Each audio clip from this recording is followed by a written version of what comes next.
Hello, this is Keay-Smith from the Business Marketing Show. Welcome to another episode, and I'm joined today, of course, by the co-host Brendan Tully. Hey, Brendan, how are you? Hi. And we have our special guest, Paula Smith from the Global Institute of Training and Presenting. Hello, Paula. How are you? Hi, Ed. Hi, Brendan. How are you? Excellent. Great. Excellent now that we have you on the show.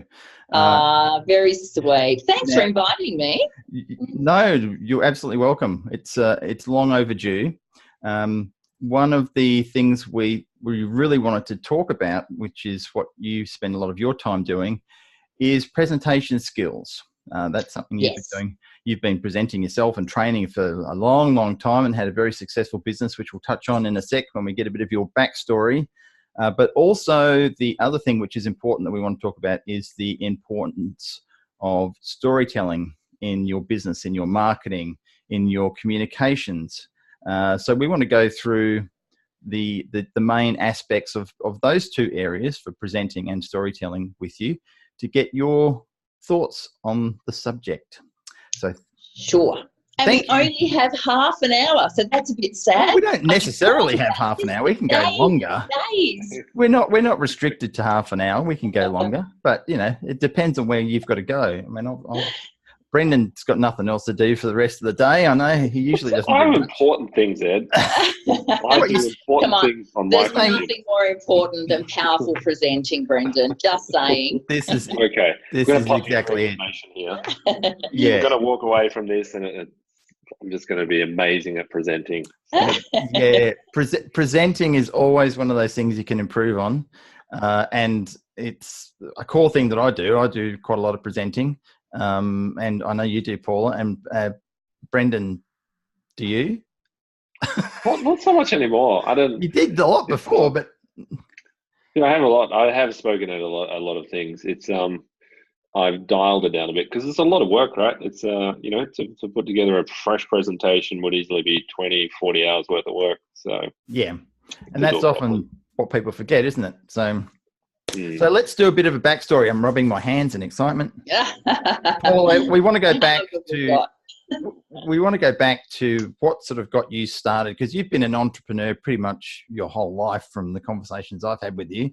And you're a bit of a powerhouse. Well, I think you are, and certainly Lois thinks you are. We always hold you on a high pedestal of achievement and work ethic. So that's very sweet. Thank you. And go back to your early days out of school. What were you focusing on when you left high school and went into? Were you doing any university studies, or what sort of were you doing around those times? Okay, well, it does go back to school days. So I moved schools when I was about 15 years of age. And that's a bit of a tough gig for a 15-year-old to go to a brand new school. Yeah. And I was only there for a couple of weeks, and the principal announced it was a bit of a competition.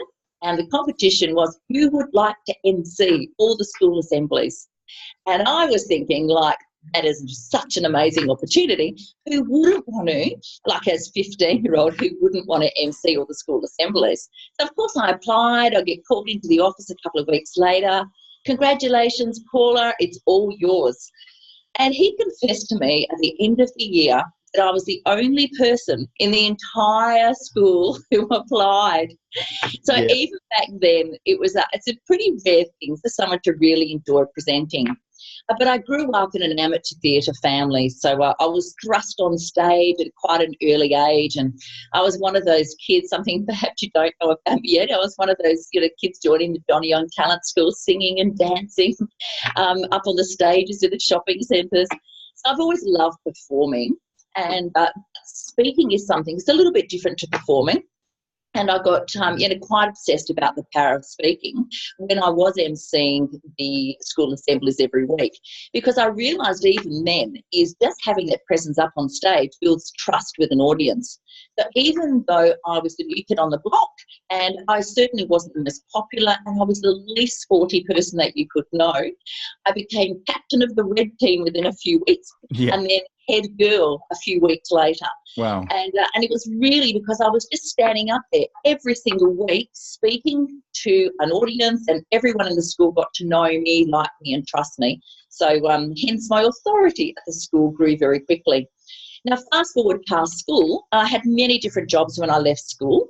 My poor suffering parents wanted me to go to university, as I was a straight A student, and I just wasn't ready to go to university. I was out just ready to go and see the big wide world. But when I was about 19, I came home and said to my mum and dad, I think I know what I want to do for the rest of my life. And they said, yes, hallelujah, what is it? And it was, I just want to be the boss. That was it. That was my career plan. I wanted to be the boss. And that was serious. I really wanted to start my own business. And I didn't quite know what in at that stage. But the only thing that I really knew and loved so much was performing and speaking and presenting. So I started a personal development school for kids. And the school grew and grew and grew. And before long, I was franchising the school, and I had 2,500 students in classes each week across the state. So and when I say before long, that took a few years to get a franchise model right, to train staff. I had 14 franchisees, as well as thousands of students. And when I say kids, I use the term kids quite loosely, because my youngest student was 3, but my oldest student was about 73 at that time. Okay. So it wasn't just kids. And every single week, even though it was personal development, it was a bit of dance and performing, we were also teaching small children, well, all of our students, the power of speaking, using microphones, standing in front of their classmates all the time, speaking confidently. Because this is certainly something, this is an area in terms of public speaking, and it's often referred to and talked about that it is one of the highest fears that people have, is the fear of presenting, public speaking. And it was no surprise really that you were the only person in your high school that volunteered to do that role. But that's pretty much reflects in life a lot. I think to me there seems to be a little bit of a change in that now, with the way social media is, and everyone seems to be very outwardly focused in terms of taking selfies, going on video. But I think still in the percentage of people who are doing it, it's still pretty low. What are your thoughts on that? I think a lot of people are scared of things that they don't know how to do. So I knew that when I put my hand up to speak, even as a 15-year-old, I'd seen MCs. I'd been a young MC, so I knew what to do. So the fear factor wasn't there. So lots of presenters, and as you know, I've worked with thousands of professional speakers and presenters, over my career. A lot of the fear is about going blank, not knowing what to do, and not being good enough, not knowing enough stuff. And we can talk about that as we go along, but nerves is something that it is all in the mind, and once we work on that mindset and give people a really great structure and some presenting skills, their confidence increases exponentially. And once they start doing it, it's like everything, the more you do it, the more confident you become. And then I turn these truly terrified speakers into enthusiasts, where they're always putting their hand up to present, once they realise the power that they have when they do stand up to speak, whether it's to promote their business or whether they're teaching, lecturing, running workshops. So many different aspects to be able to use presenting. Yeah, because it does give you that authority, because most people look at you up on a stage and they're going, oh, I wish I could do that, or I could never do that. They have all these thoughts going through their head. So just the fact that you are up there doing that in terms of presenting in whatever business, whatever industry, whatever it is you're doing, you are certainly in the minority of people who are prepared to go and do that. And I think if people can sort of lock that into their mind in terms of pushing through that, it certainly does give you an advantage over your competition if you can get out there and present. No different to a lot of people talk to me about podcasts, but they would never actually go and do this and set up a podcast and put themselves out in terms of being seen in public presentation mode. And I can understand why, because if people have any sort of fear of being criticised or looked at in not a good way, then they don't do it. But this is where you come in. So this is one of the core things that you are doing. So tell us about how you work that in with your business these days. Well, I have two sides to my business. So I guess you'd say I'm a little bit obsessed about quality presenting and training. So for the last 30 years, I have been training trainers and presenters, as I finally did go to university as an adult learner and completed my training and development degree. In fact, most of my postgraduate studies have been everything to do with communication, influence, training and development. So it's not just powerful presenting, it's adult learning that I'm quite passionate about as well. Yeah. And so one side of my business for those 30 years that I work with CEOs and general managers, at almost every level of an organisation, helping people to master their presentation skills. And when I say presentation skills, that's also a term that I can use quite loosely, because presentation skills might be pitching to the board, it might be running their toolbox meetings in the morning, it might be addressing their staff, but it also might be being that keynote presenter at the industry conference. So my work is really quite varied. So I work with a really diverse group of clients, sometimes the largest companies in Australia and also some of the smallest companies in Australia, and solopreneurs who want to use speaking as a marketing strategy to grow their business. And so that's one side. And then I also have a training company, which you mentioned when you introduced me, which is the Global Institute of Training and Presenting. And we run about 30 different masterclasses in everything to do with relationships. So no technical skills required for DITP trainers. That's where all you come in, Ed. All our courses that we run are everything to do with relationships, whether that's presenting, leadership, productivity. And I'm lucky enough to have some of the most experienced presenters and trainers in Western Australia working with me. So Fantastic. that's the two things I do. And of course I do lots of business coaching, mainly for people who run training and presenting businesses as well. So that's something I love and give back after having my business for the last 30 years. Yeah, fantastic. And so that leads us into some of the other areas that we've discussed and want to talk about, because when you're up there presenting, you are typically, if you're doing the job right, in my book, you're telling a story, you're leading people down a path and giving them an experience. And I think storytelling in marketing, storytelling in copywriting, storytelling in presenting is a critical part of what needs to be woven into that production, because it is a production. And we were talking earlier before we started recording, there's a lot of time and energy put into putting a presentation together. And I've attended many presentations in my lifetime, as both of you guys have done. And the old death by PowerPoint is often referred to by many presenters, where there really doesn't seem to be a story woven into the presentation. It's just very mundane stuff that you could just go and watch on Google or somewhere. I think if a human being is up there talking, there needs to be something interesting woven into it. So can you feed us into that path of storytelling with presenting? Sure. Now, storytelling is just one method of getting your message across. If we backtrack just a little bit further, really fantastic presenters have the ability to transform information into meaning or purpose. So I'll say that again. Great presenters have really great skills of transforming information into meaning. And stories are so powerful because we're wired to connect. So stories are a great way of transforming information and facts and figures into something that has an emotional connection with their audience. So that's why stories are so powerful. But there's so many other ways to be able to engage your audience and to be able to transform that information into meaning. And PowerPoint does get, or slideshows do get a bit of a bad rap. And the only reason they get a bad rap is because so many trainers and presenters use that method quite poorly.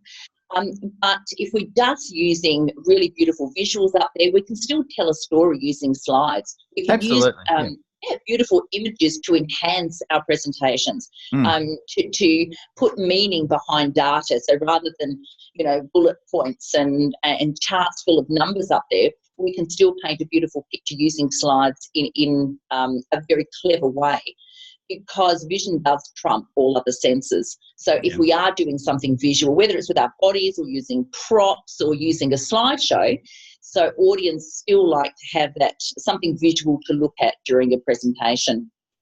Yeah, which is why our podcast watchers right now are very blessed with the three of us, because they've got something beautiful to look at. And then there's Brendan, but that's all right. We've got to include him. That's very insulting. You're such a rude man. He's such a hunk. Everyone says Brendan's such a hunk. So people just listening, if they're on their morning jog listening to us, they'll just miss out on the visuals. They will have to go back and watch the video. So that's what we do, you see. We get people to go and watch the video again, so they get it twice, so they've got the audio as well. So, yeah, too bad if you're jogging. So, yeah, look, in terms of work you're doing now, what are some of the common themes you see that you get asked for in terms of helping people with presentations and storytelling? Yeah, it's quite interesting. I wrote an article on LinkedIn a few months ago, and it was on the 7 sins of presenting, or the 7 things that we shouldn't do. Mm-hmm. And I was quite surprised of how many likes and shares that article got, rather than the 7 things we should be doing. Yes. So I think people are more interested in what they're doing wrong rather than what they're doing right. So that was really interesting. So perhaps we can touch on a few things that presenters do wrong. Should we go there? Yeah, let's go there, because I always look at things that I'm doing and go, I could be doing that better. I could be doing that better. There's always room for improvement. So everybody's been forced to sit through a presentation where it's like, I'm falling asleep. This is horrible. I've got like another hour to go of this. Yeah, absolutely. But go for it, Paula. Tell us. Feel free to go through the 7. I think we got time. Yeah, we've got plenty of time. It's quite interesting what Brendan's just saying about those presentations that we fall asleep. Yeah, sorry. So I'm saying that you transform this information to meaning, but you have to engage them long enough to be able to do this. Yeah. So really great presenters hone their craft. Because presenting, it's art, it's science, and it's practice, and it is a craft. So learning about all those different ways we need to engage our audience is really important too. So let's start off. Okay, let's go through 7. Well, I have 7, have to remember 7. Okay, so number 1, we can't start off boring. So many trainers, presenters start off by going, hi everyone, how are you? My name is Paula, and this is what we're going to do today. And they're falling asleep before you've even started. So when we start a presentation, we've got to start off really strong. The law of primacy and recency says that we will tend to remember the first and the last things that we hear in a conversation or a presentation. So the way we start a presentation should incite curiosity and get attention. And we can do that in ways like starting off with a really interesting statistic, a rhetorical question. We can have an action. We can have a snippet from a video. We could show an image that gets some emotional connection. Anything but giving the audience what they expect. Yeah. If that makes sense. Yeah. So if the audience expects someone's going to introduce themselves and then tell us what we're going to do today, give them totally the opposite. Make them sit up and go, oh, wow, this is different. This is going to be something that is worth watching. So, yeah, definitely the sin number 1 is do not start off boring. Give them something that they don't expect. Number 2, don't deliver a speech. We're not politicians. Well, most of us are not anyway. Yeah. And we don't want speeches.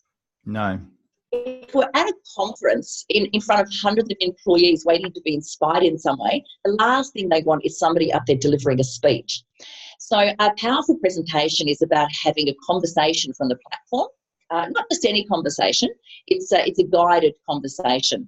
And we want to make the audience feel like it's the very first time we've had that conversation with them. Mm-hmm. So if it's a speech, it can almost sound rote, not authentic. And if you've delivered that speech, over and over again, it's going to sound like you're just delivering a paper. So definitely no speeches unless you're a politician. In some cases, at the end of a school graduation, people have to put a speech together. But even then, you can make it sound a little bit less speechy and more like a conversation with the audience. Mm-hmm. Don't be different for different's sake. That's another sin that people do. They try to be really different. They try too hard to put in these catchphrases or to wear weird outfits and to do call themselves something. And I think an audience, today anyway, we're quite sophisticated, and I think an audience sees through all that. We should be able to be authentic and congruent and just be able to stand up there and have a voice and not do all the palaver that the audience doesn't really need. Just because somebody told you to stand out, you have to be really different. So definitely totally don't be different to different sake. But if you are a little bit different, that's fantastic. In fact, one of my clients, she has blue hair. And if she's listening to this, she might know who she is. And she works with criminals and she works with leaders. So she has something really interesting. But her topic is creativity. So her blue hair really sort of fits in with who she is and her brand. So that's when it's not really different for different sake. That's congruent with her brand. Yeah, gotcha. Yeah. Awesome. What else have I got? Don't talk to strangers. Oh. Yeah, I'm always don't talk to strangers. Did your mum tell you that, Brendan? Yes. So I know what you're going to say. Sorry, go on. Do your homework. So many people with stand-up or presenters will stand up in front of their audience, and they've never done any research about the audience. They haven't updated their slides. It's got outdated statistics up there, and then they'll start off with a joke or something inappropriate that particular audience gets really offended by. So great presenters and trainers, they do a lot in the consultation stage. And this is when Brenda was saying there's a lot of work in a presentation. And it's not just about standing up there and delivering. It's hours and hours of research and putting the right presentation together for the right audience. So never talk to an audience that you haven't had the respect, to get to know that audience before you do stand and share what they need to know, not what you want to give them. Yep, no more talking to strangers. What number was that, Paula? I don't know. Where are we up to? Is that 3 or 4? That was 4. I think it was 4. That was 4. Okay. We like to live dangerously here on the Business Marketing Show. We'll just mix them up. Keep going. Don't use technology for the sake of using technology. Agreed. That's a bad idea. Some of the most powerful presenters have stood there with their one marker and a flip chart and been able to move thousands of people. Jim Rohn. Jim Rohn comes to mind. And sorry to interrupt there. Jim Rohn is someone who he is and still is, in my mind, probably one of the most captivating, superb presenters I've ever seen in my life. And I've been chatting to a lot of millennials recently, and I mentioned Jim Rohn, and they go, who? And I go, oh, okay. So, and there's so much content on YouTube and all the books he's written, and he's just a fantastic guy. Lois and I met him a few times, and I was privileged to sit down and have lunch with him at an event, this going back 20 years ago, and talk about storytelling, masterful at storytelling. And he just had flip chart with a marker pen or a whiteboard, no technology, nothing at all did I ever see. And that was probably partly because there wasn't a lot of technology sort of in the late 80s when he was presenting. But I think even if he did have it, he'd probably keep it simple. So anyway, he's a classic example of people if they're listening and haven't, check out Jim Rohn. He's passed away, unfortunately, but 7 or 8 years ago, but his work lives on. Awesome. Yeah, and as you mentioned, he was a storyteller. Yeah. So, brilliant. Stories most of the time don't need technology. No. So I think a lot of presenters who use technology all the time are just a little bit lazy. Or if they're not lazy, if they don't have enough know-how or skills or knowledge to have a look at all the different methodologies they can use to get their message across. But yes, storytelling, back to that storytelling, it is a really powerful method of engaging and emotionally connecting with your audience.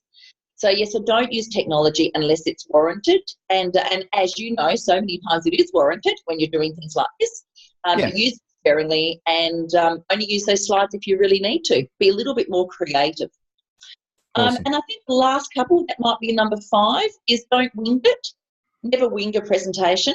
We've all heard those presenters that go, I can talk about anything and I can jump up and do a presentation without any preparation.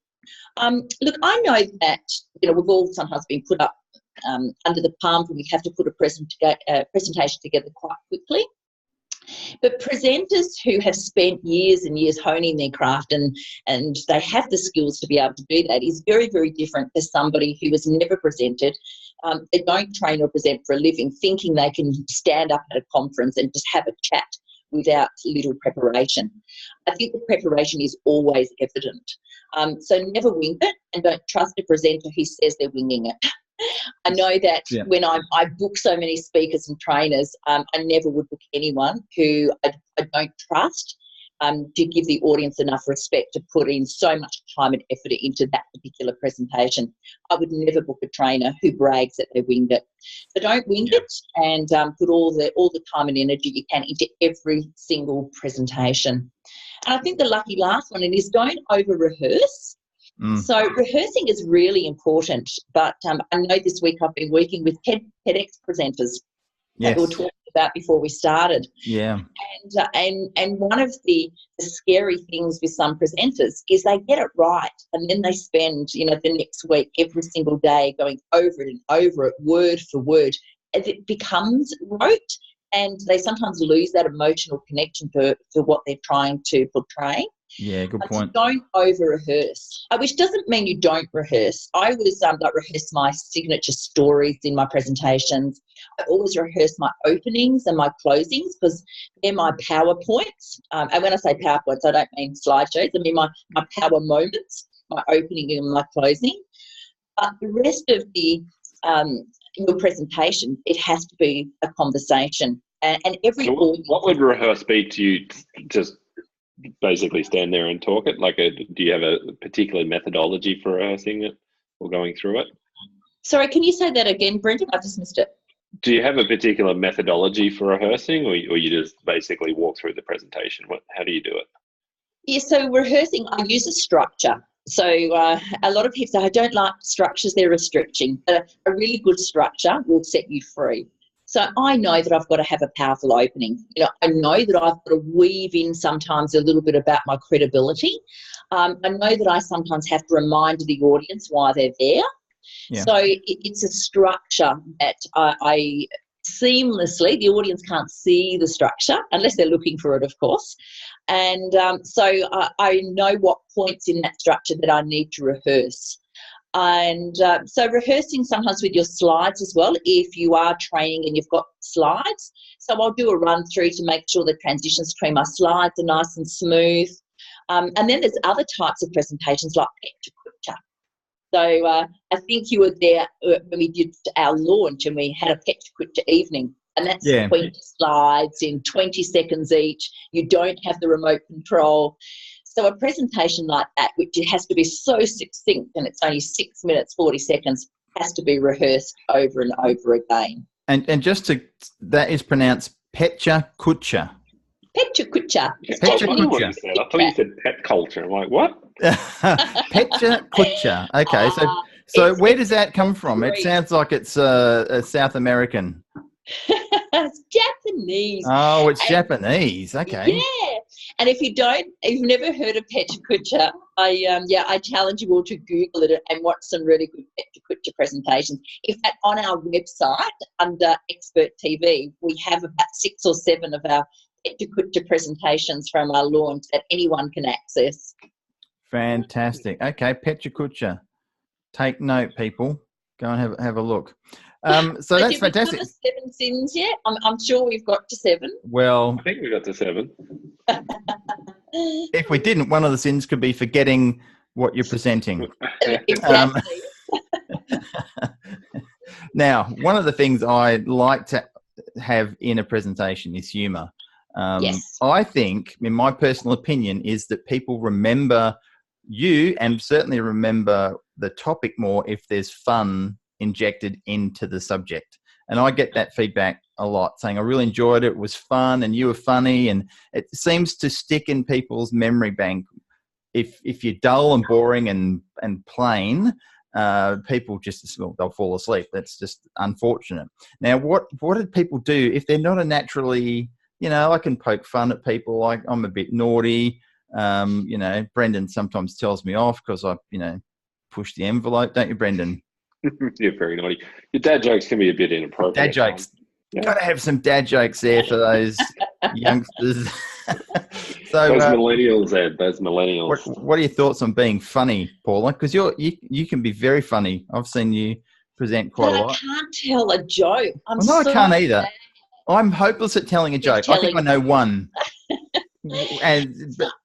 My very strong opinion in this is on the spot humour is magic. It's that humour that you have in the moment, and that's when I can be really funny.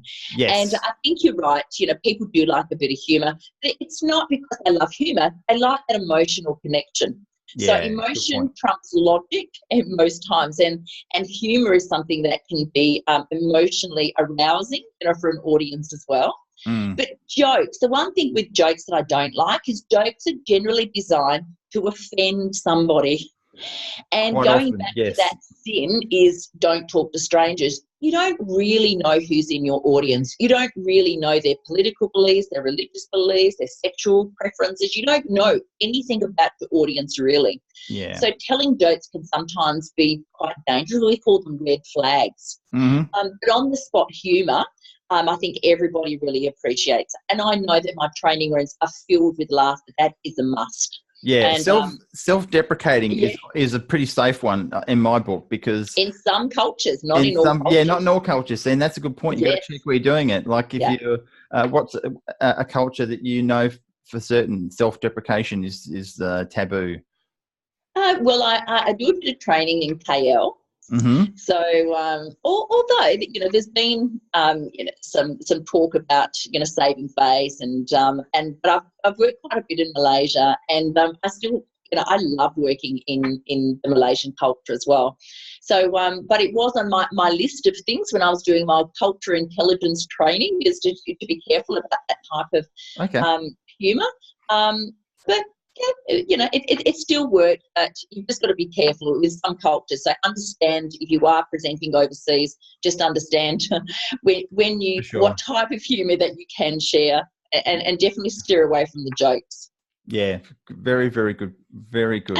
Unless, of course, you're the type of presenter and they're booking you because of your jokes. They're booking you because you are the funny presenter, and that's a completely different story.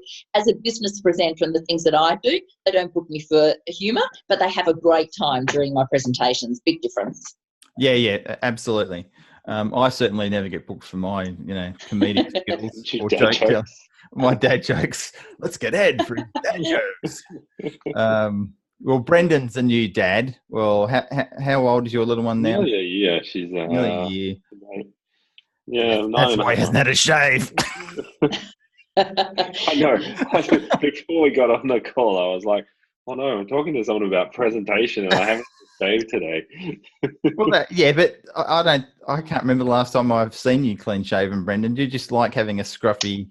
Well, it's a little bit messy. It's his brand. It is his brand. Yeah. I just work so hard as a new dad and a business owner to deliver for clients. Work-life balance. You haven't quite got it right yet. And be careful of too much bullshit. That's the other thing you got to do when you're presenting. Brendan. So do you have anything you would like to ask Paul? Yeah, I have some questions. So do you have any, when I started presenting, I took some training on presenting, and there was a couple of things that really stood out that helped me. And one was no hands in the pockets and don't have anything to jiggle. What else was there? Eye contact was a big one, controlling your eye contact, because the whatever the training was, the guy explained that if you rapidly move your eyes from one person to another in an audience, your brain automatically goes into threat mode. So I'm just wondering, are there some broad recommendations you'd have, or strategies, or things that we've talked about what presenters shouldn't do, is there things that every presenter should do, or things that would, simple strategies like that would up-level a presentation or someone on stage? Wow, there was probably about 7 questions in there. Well, I lost count at 10, but that's okay. So back to the coaching. When you see the coaching, then it's too much. And I see so many times when presenters are up there and they're walking to the centre stage and standing there, and their gestures are a little bit awkward, and you go, oh wow, this person's had a bit of coaching recently. So you shouldn't look like you've had some coaching. The gestures should be quite natural. And yes, it's great to get some stage presence and some choreography in a great presentation, but not when it's overdone. It's got to look really quite natural. So when you're talking about things with hands in pockets, I know of presenters who start off strong and then they do pace a little bit, and it might be just their way of having their hand in their pocket occasionally. And others, it doesn't look very natural, and they're busy fiddling with things in their pocket, and it can be very distracting to the audience. So it's just got to be natural. Every presenter has their own unique style, and we never want to coach that out of them. So we don't want to have all presenters presenting exactly the same. There's going to be some presenters who their brand is quite quirky and they do pace a little bit more. There's others that will be softly spoken and almost present in a whisper, and that's what makes them so powerful. So we don't want to coach somebody's authentic style or the thing that makes them uniquely them as a presenter. So coaching is very good. I have to say that because that's what I do for a living. So choose your coach wisely and just ensure that your coach allows you to be your authentic self up there. Now, what else did you mention up there that I may have missed? Eye contact and eye contact, absolutely. You also talked about they go into threat mode. Thanks to the latest research in neuroscience, we now know a lot about our brain chemicals and what's happening in the brains of our audience, and also ourselves as a presenters, what's happening in our own brain.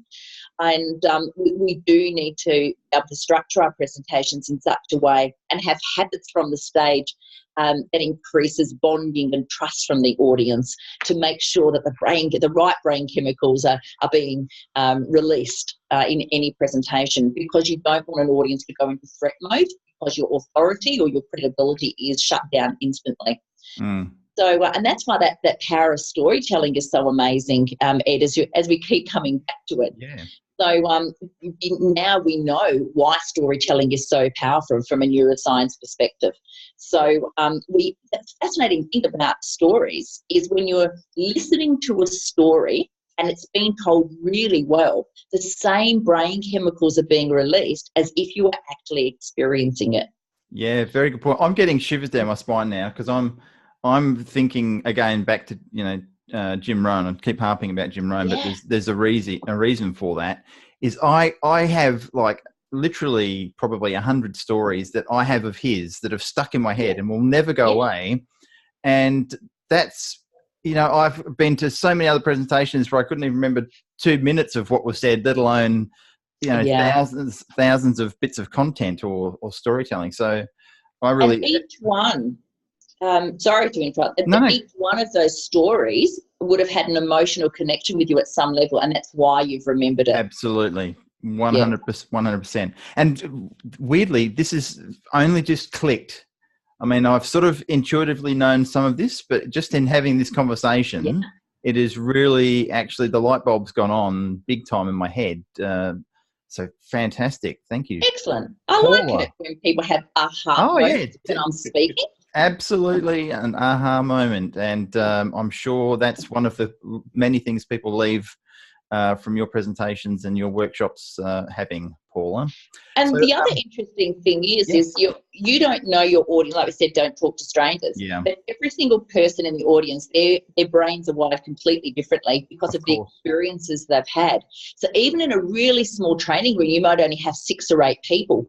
Whatever you're sharing at that time is being received completely differently because every person has had a lifetime of different experiences. And so they're connecting what you're saying to something that they've already experienced or something that they know. So they're even hearing your message slightly different, and they're connecting the dots to make it emotionally relevant to themselves. Yeah, and that's and I know you use or know or understand a lot about NLP, neuro-linguistic programming, for those who don't know what it is, and people interact with people differently. So they're taking things in, whether they're very visual, as you say, that's the strongest, most sort of popular intake is visual. Then there's auditory, and then there's kinesthetic, so touchy-feely.